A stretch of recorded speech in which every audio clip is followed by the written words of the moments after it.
Welcome to the Creating Wealth Show with Jason Hartman. You're about to learn a new slant on investing, some exciting techniques, and fresh new approaches to the world's most historically proven asset class that will enable you to create more wealth and freedom than you ever thought possible. Jason is a genuine self-made multimillionaire who's actually been there and done it. He's a successful investor, lender, developer, and entrepreneur who's owned properties in 11 states, had hundreds of tenants, and been involved in thousands of real estate transactions. This program will help you follow in Jason's footsteps on the road to your financial independence day. You really can do it.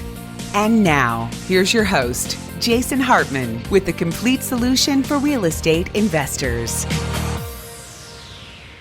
Hey, everybody out there in TV land. Good afternoon, good evening, good morning, good night, depending on where you are in the world. Hey, I thought I'd do this quick live stream for today's podcast intro.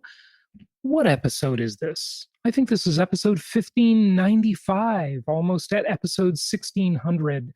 So today our guest will be none other than the returning guest who's been on the show many times, the anarcho-capitalist, the international man. Do you know who I'm talking about? You may not. You may. Maybe you do. When I said international man, when I said anarcho-capitalist, did that ring a bell? Did that make you know who I was talking about? This guy's been on the show many, many times, always has some interesting insights. We will play part one of his episode with me, recorded I think just last week we recorded this one. And we'll play part one today and part two tomorrow. If you're watching on the live stream, you will not get our guest because you're just getting this quickie intro. I thought I'd just do it here. You know, sometimes I do that. Spontaneous. You got to be spontaneous, you know, just add a little variety to life, right? Right. Okay, so that guest, if you did not guess who he was, it is Doug Casey. And I thought this was an interesting quote because it really makes you think, doesn't it? Does this make you think?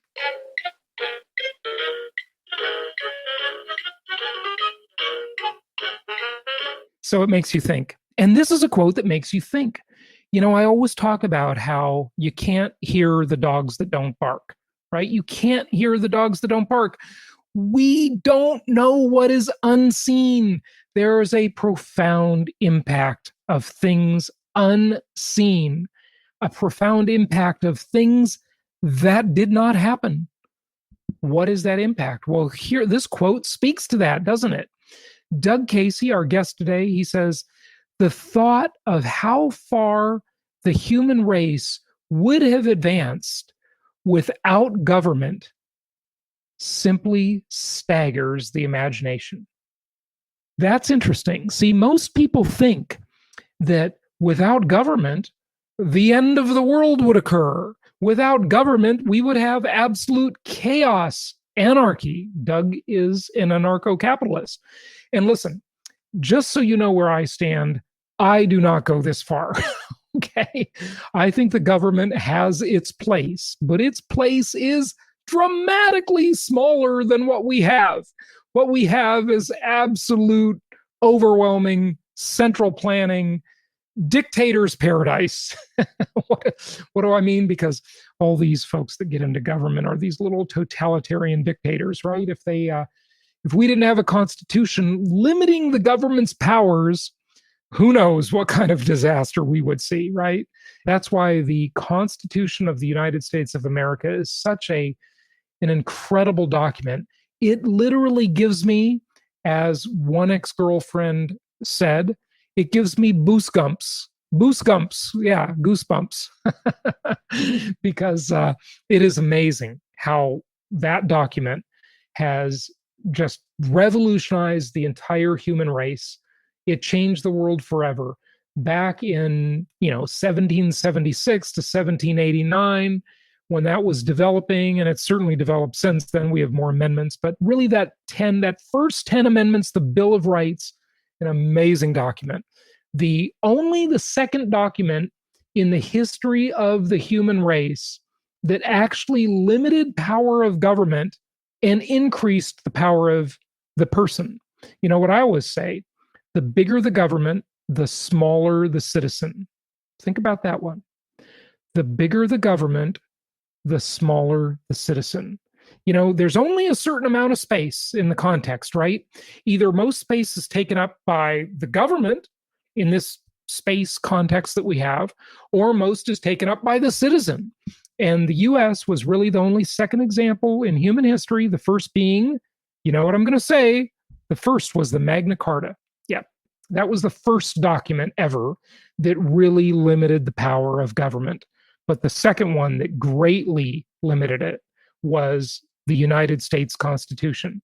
Because most founding documents of most countries, think about it, or at least until then, of course, that revolutionized the world. And thankfully, this idea caught on, right? It became popular around the world. Most documents before that told you all about what the government gets to do, right? But the US Constitution says this is what the government doesn't get to do. They don't get to restrict our speech. They don't get to search our home and our personal effects. They don't get to make us incriminate ourselves. They don't get to do this, that, and the other thing. They don't get to take away our guns. They don't get to do all these things. That's amazing. Like, that gives me goosebumps. Does it give you goosebumps? It should. Goosebumps. Yeah, it's a real thing. That's the beauty of the Constitution. So Doug goes further to the spectrum than I do, but he's super insightful guy and really, really smart. But nobody thinks about this. Nobody thinks about what might have happened if the government were smaller. So I was watching, and I haven't finished it yet. I've watched it so many times, and it's worth watching so many times because it's so brilliant. But I think the most brilliant movie director of all times was Stanley Kubrick. Do you agree with me? Make a comment if you like Stanley Kubrick and his movies. Make a comment if you like the US Constitution. Make a comment if you like rights. If you like having rights, I bet you do. I bet you like having more rights than the government has, right? That's a good thing for humanity. So Stanley Kubrick's brilliant movie, 2001, A Space Odyssey, incredible. And that movie, I think, what year was that movie released? Like 1968 or 1965 or something like that. That movie was a prediction of what the world would be like in 2001. Well, obviously 2001 was now 19 years ago. And do you know why we didn't advance as much as was forecast or predicted in that movie by Stanley Kubrick? Well, yeah, Christopher Nolan, DK Deals, I see your comment. Christopher Nolan's pretty great too, no question about it. Hey, there's a lot of great directors, but you watch Dr. Strangelove and 2001, and you think Stanley Kubrick, man, that guy was pretty awesome. Only the good die young, as Billy Joel said, and he was one of the brilliant ones. There's a lot of other brilliant people that have left us too soon, sadly. But, think about it. Why didn't we make it to Mars by now? Why didn't we have more missions to the moon? Why don't we have space tourism? Why don't we have all sorts of, incredibly brilliant space stations orbiting the Earth and orbiting other planets, right? Why don't we have all this? Well, I would submit to you that one of the reasons we don't have all this is because of big government. We certainly have the technology. We had it back in the 60s. In 1969, when we put people on the moon, that was an era when we thought we could do incredible things, and we did do incredible things. But guess what happened? In the 70s, we got all mucked up in these stupid wars that thankfully Trump kept us out of these wars. If Joe Biden is elected, where do you think he'll start a war first? Make a comment below and tell me, where do you think Joe Biden's first war will be? Because we know Democrats love wars. Hey, listen, Republicans like them too, but not as much as Democrats. Democrats really like them. They're more in with the military-industrial complex, contrary to popular belief. Because remember, the bigger the government, the more you can control, the more you can spend, the more you can take away what humanity might have achieved if government got out of the way. If government got out of the way, that's the thing. So that's an interesting quote by Doug. What could we have achieved if it wasn't for government. If government would have gotten out of the way, you'll never know. You'll never know the answer to that question. It's impossible to know.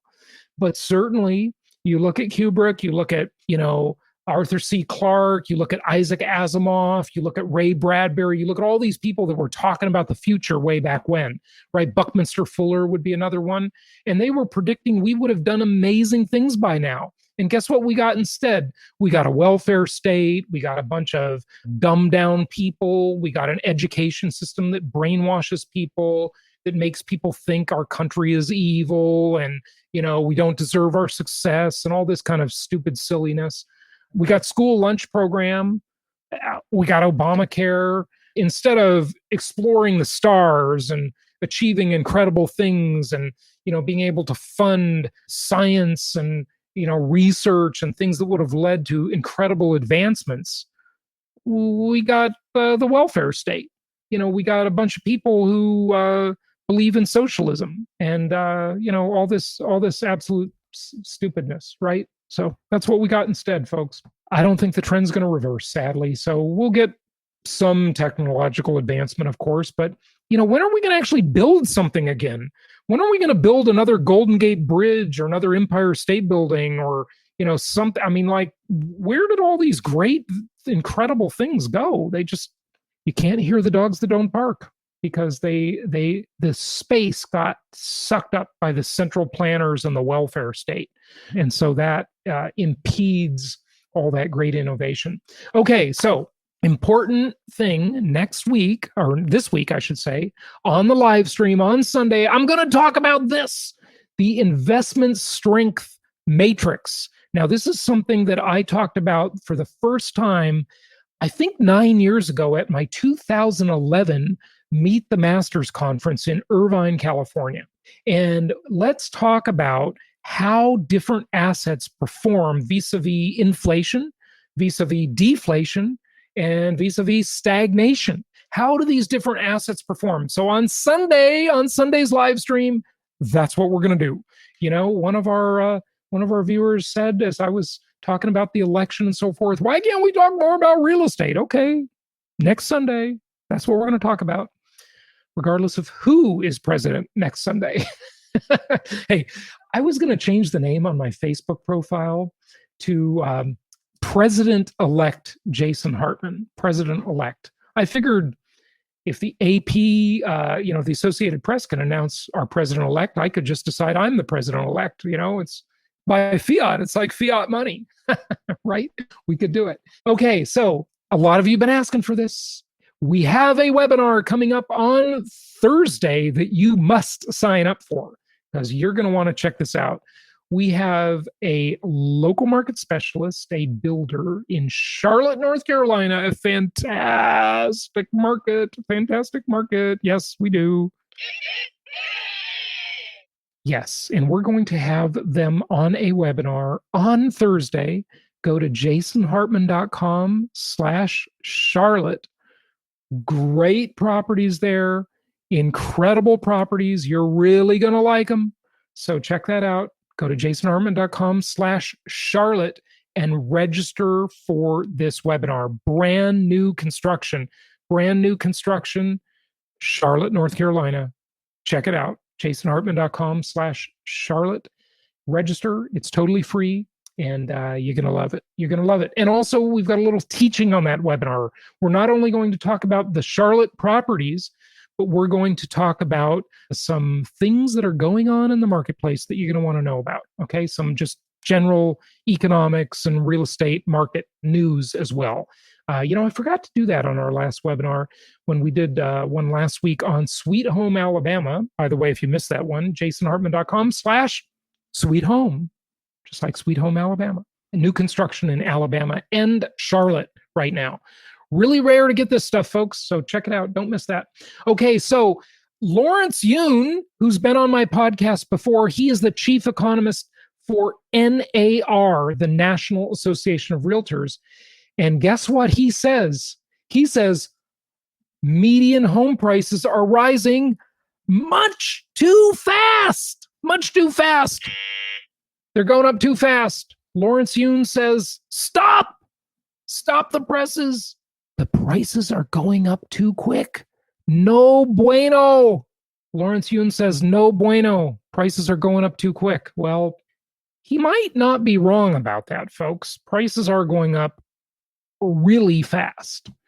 So you want to buy some properties ASAP, ASAP, get some good properties. And there might be a correction. I don't know. There might be an adjustment, but so what? I don't really care because we look at this stuff from a long-term perspective. We buy properties that make sense from day one. And as long as the property makes sense from day one today, right, it's okay. It's all good. Because even if the prices adjust, if they drop a little bit, which I don't really think they will, and if you've been following my work and how I adjust property prices for inflation and interest rates, right, and current prices, you'll see that houses are still, even now with these price increases, houses are still cheaper than they were 14 years ago on a principal and interest per month basis. Your mortgage payment is cheaper in real dollars than it was 14 years ago. It's cheaper than it was in 1984 when George Orwell, well, not when he wrote the book, because he wrote the book in, I think, 1948. But 1984 is a book you must read. And you must also read Ray Bradbury, Fahrenheit 451. If you did read that stuff in school, you're probably a little older and wiser, because certainly they don't recommend that stuff in school anymore, because now schools just become a brainwashing institution. But you must go back and review it, because that is the world we are living in. We are living in an Orwellian 1984 world. Anyway, Jason, you're on a tangent. Go back to Lawrence Yun with NAR. What does he say? Highlighted in red here, he says, in the US, median existing single-family home prices rose 12%. 12% year over year to $313,500, NAR said, National Association of Realtors. In 117 metro areas, there were double-digit price gains from 1 year ago. For added perspective, in Q2, the second quarter, only 15 metro areas had double-digit price gains. Okay? Wow. Wow, wow, wow. And by the way, what can help remedy high home prices? Finding a solution to the inventory crisis, NAR's chief economist Lawrence Yun said. Well, sure, Lawrence, I think we all agree with you that that could solve the problem, but how are we going to do that? How is affordable housing going to be produced when all the ingredients, remember, I teach packaged commodities investing, when all those ingredients have gone up in price so much? Look right here. I have the newsletter that one of our clients sent me. This is called the Lumber Market Report, the random lengths, in other words, the length of the wood, right? The length of the lumber, the Random Lengths weekly report. He's in the lumber business. He sent me this newsletter, okay? And he says, framing lumber prices climbed further into record territory as acute supply scarcities remained in effect, okay? He's talking about how Canadian production of lumber, that's what you need to build a house, right? You need lumber, was running 15.9% behind in terms of supply, behind what it was 1 year ago. And British Columbia, where they also produce a lot of young lumber in BC, beautiful area, by the way, but Canada's gone off the deep end with their socialist disaster and their disastrous Justin Trudeau. Is Justin Trudeau an idiot or what? He is so much wrong about so many things, but anyway, that's another story. Risk tangent alert. But BC lumber was down 25.2% year over year. Prices are skyrocketing, folks. So Lawrence Yun, how are we going to solve this problem? It can't just be solved by fiat just because you say, let's solve the problem. He goes on to say, by the end of Q3, 1.47 million existing homes were available for sale. 1.47 million. Which is 19.2% lower than the total inventory at the end of Q3 last year. As of September 2020, there were enough homes in inventory to last 2.7 months at the current sales pace. Folks, 2.7 months is like no inventory. Okay? It's incredibly constrained, very, very tight. We need to have 6 months of supply at any given time to have a somewhat balanced market. Okay? So inventory is super scarce. So that's that. All right. No surprise here, but more people are migrating from New York to Florida. Well, now that I'm a Florida resident for the past 2.5 years or so, I agree. They're moving here. Yes, they are. Right here. They're moving right down here to Florida for sure. However, California had the largest uptick in those looking to move out. No surprise there either. Move out of the state in the third quarter, according to Redfin. Okay. So, yes, people are leaving big government, socialist, central planned, high taxed, high regulation, intrusive, disastrous areas with abandon. They're just abandoning these places because these places are a disaster. And if Joe Biden becomes president, he's going to make it nationwide. Thanks, Joe. All we need is a little more socialism to screw everything up, don't we? All right. This article says, and I believe this was in the Wall Street Journal, by the way, I should add my source there. In the third quarter of 2020, nearly 47,000 more Redfin.com users, Redfin, of course, a big website, right, looked to leave New York than move in. So as they were searching the website, 47,000 more people were looking to leave New York than to move into New York. Okay, so that's an incredible imbalance, right? New York's loss is Florida's gain. That's true.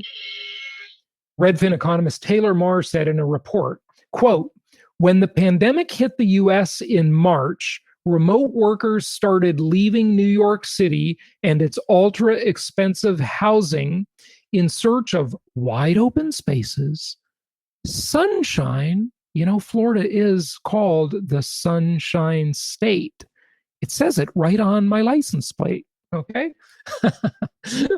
of my car. Well, actually, my license plate doesn't say that because I bought one of those plates that was like a specialty plate. I mean, it's not a special, it doesn't have my name on it or anything, but it's a, like you can buy Save the Whales or you can buy this, that, or the other thing. Anyway, I didn't buy the regular license plate that says the Sunshine State, but I see many others around town. I got a different one because I thought it looked cooler. And you got to look cool, right, as you're driving around. All right. So what's the deal here? So they left wide open spaces, sunshine, and affordable homes, all of which you can find in Florida with the bonus of the reason I moved here, no state income tax. That's why I came to Florida. That was the exact reason. No state income tax, leaving the Socialist Republic of California. I just love living in a state with no state income tax.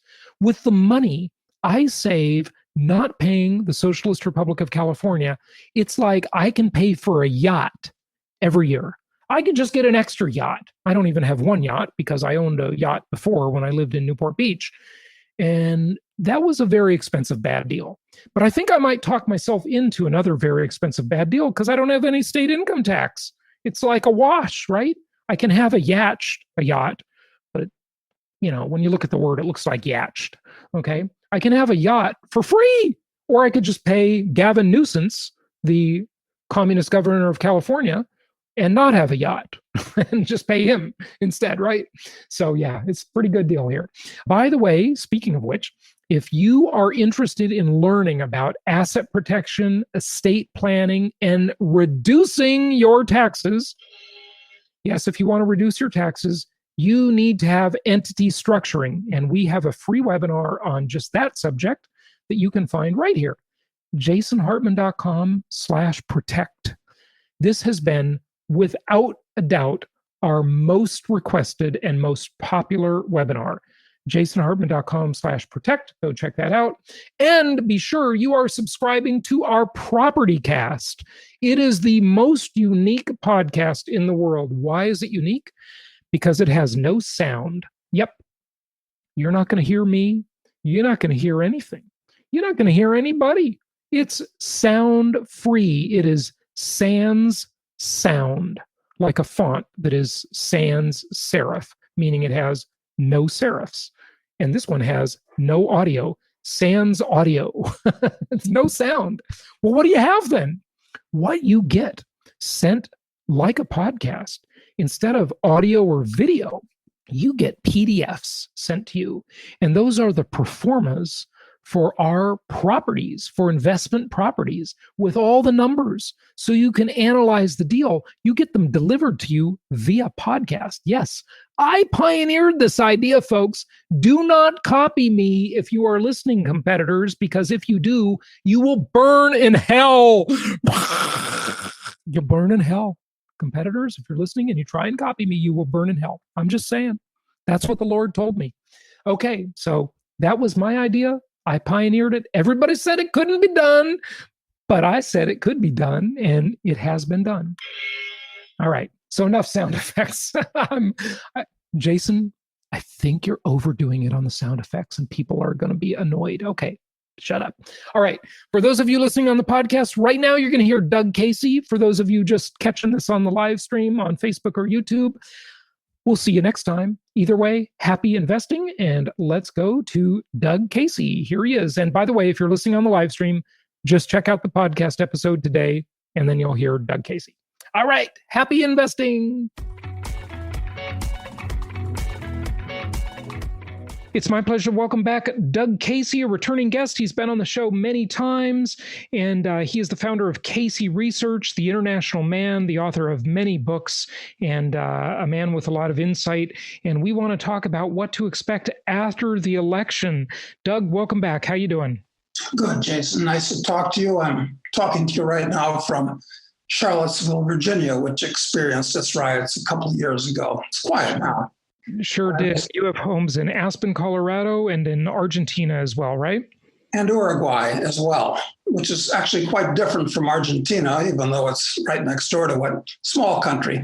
Only 3.5 million people, mostly soybeans, cattle, and timber, but a nice beachfront, which is a jet set hangout during the southern summer.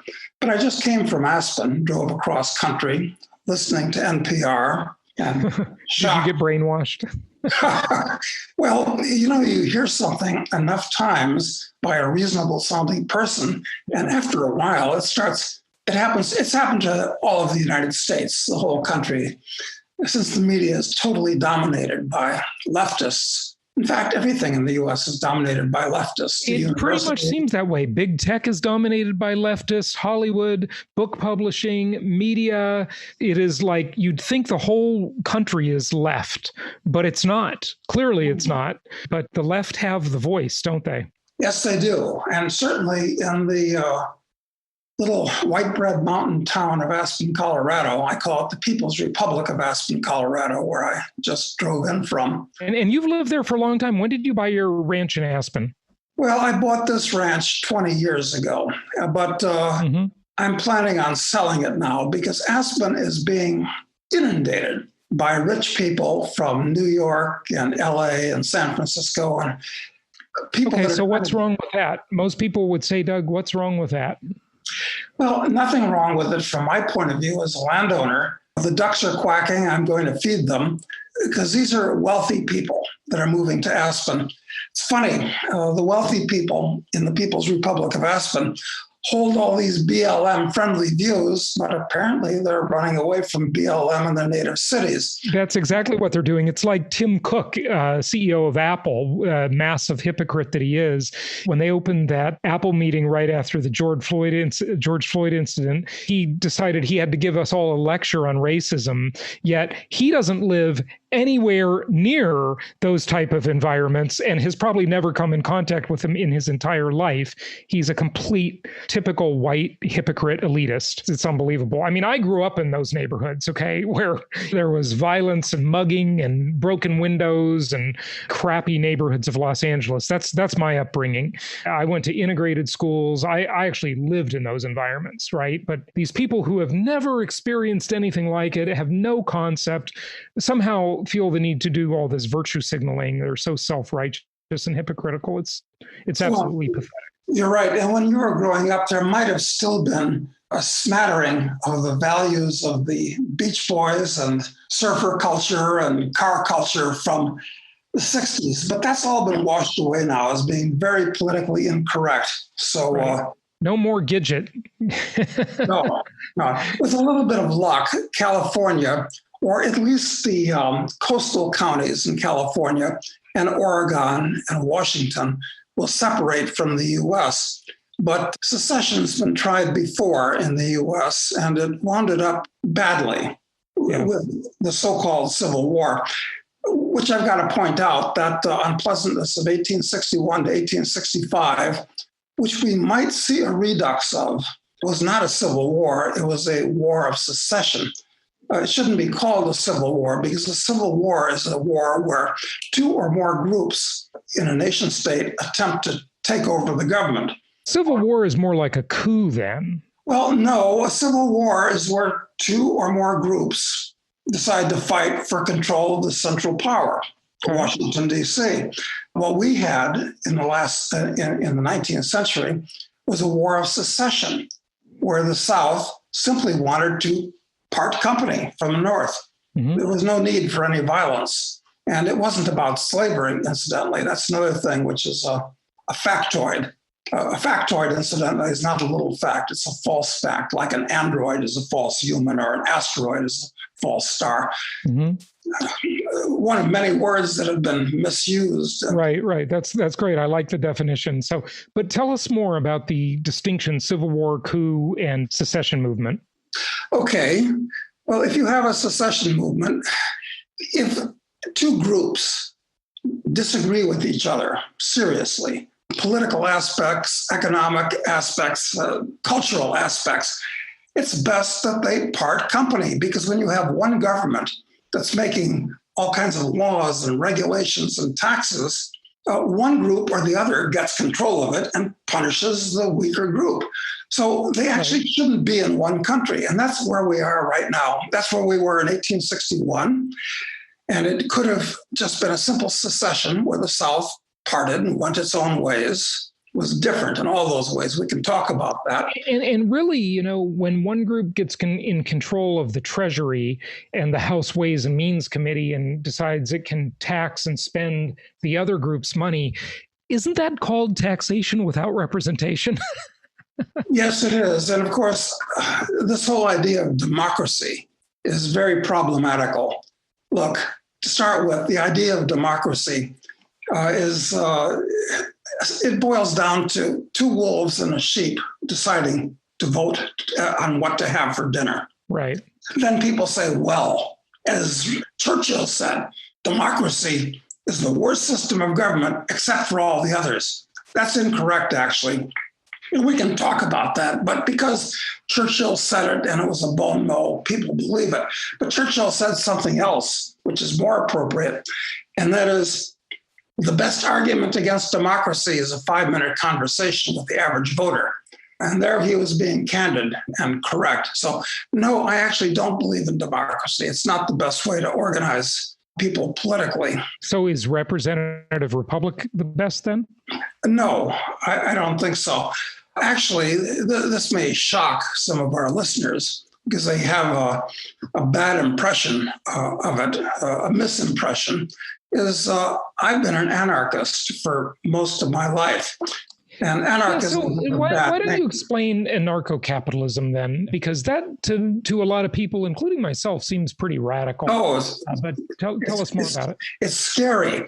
When you turn on the media, they'll say BLM and Antifa and anarchists are running around the streets destroying something. The fact of the matter is, though, anarchism as a political philosophy has absolutely zero to do with little round bombs and people in black capes throwing them. Anarchism recognizes that government is congealed force. As Mao Tse-tung said, the power of the state comes out of the barrel of a gun. Mm-hmm. So we believe that in a civil society, a peaceful society, coercion, force should be limited. And in anarchism, we believe that the state should be limited to the smallest amount possible. Now, what does that mean? Okay, taking this kind of on a gradient, since the state is pure force, it just taxes and regulates and coerces in all kinds of ways. There's no voluntarism about it.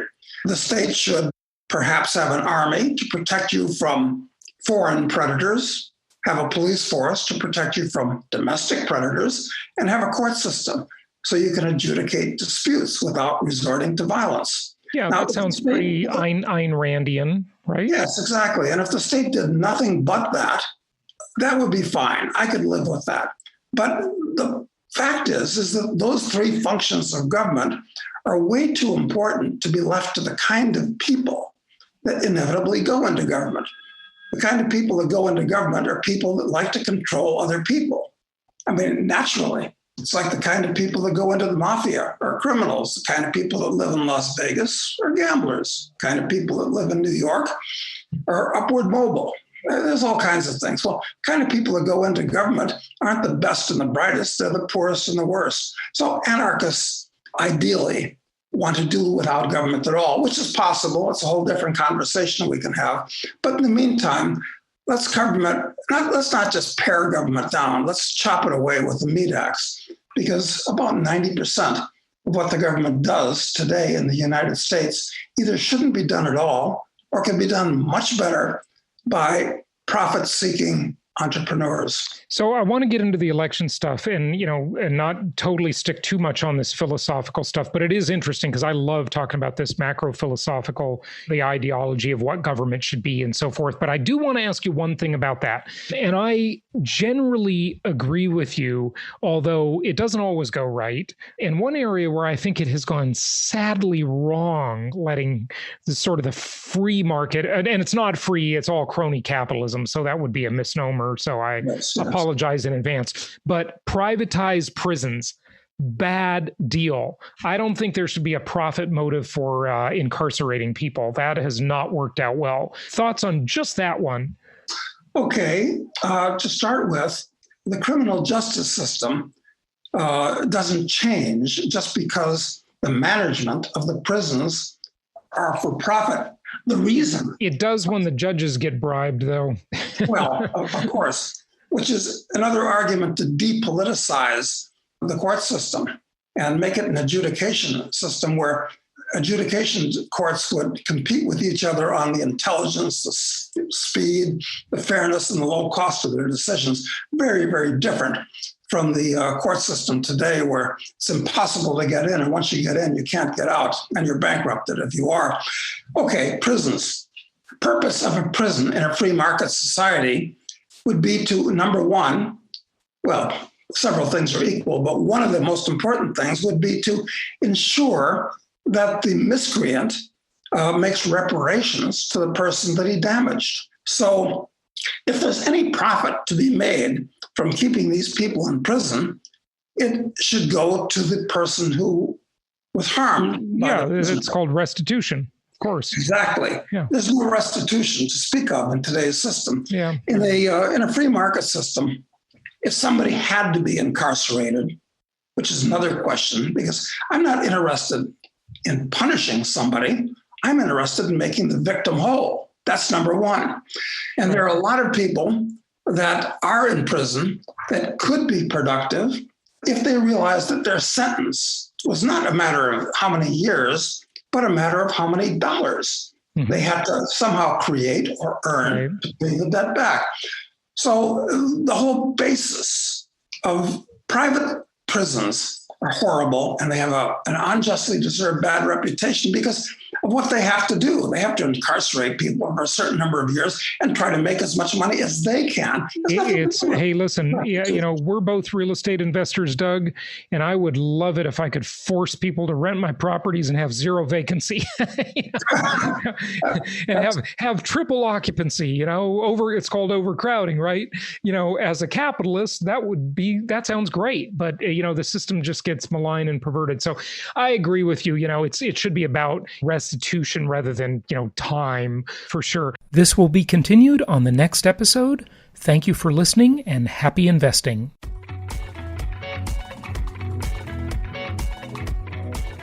Thank you so much for listening. Please be sure to subscribe so that you don't miss any episodes. Be sure to check out the show's specific website and our general website, hartmanmedia.com, for appropriate disclaimers and terms of service. Remember that guest opinions are their own, and if you require specific legal or tax advice or advice in any other specialized area, please consult an appropriate professional. And we also very much appreciate you reviewing the show. Please go to iTunes or Stitcher Radio or whatever platform you're using and write a review for the show. We would very much appreciate that. And be sure to make it official and subscribe so you do not miss any episodes. We look forward to seeing you on the next episode.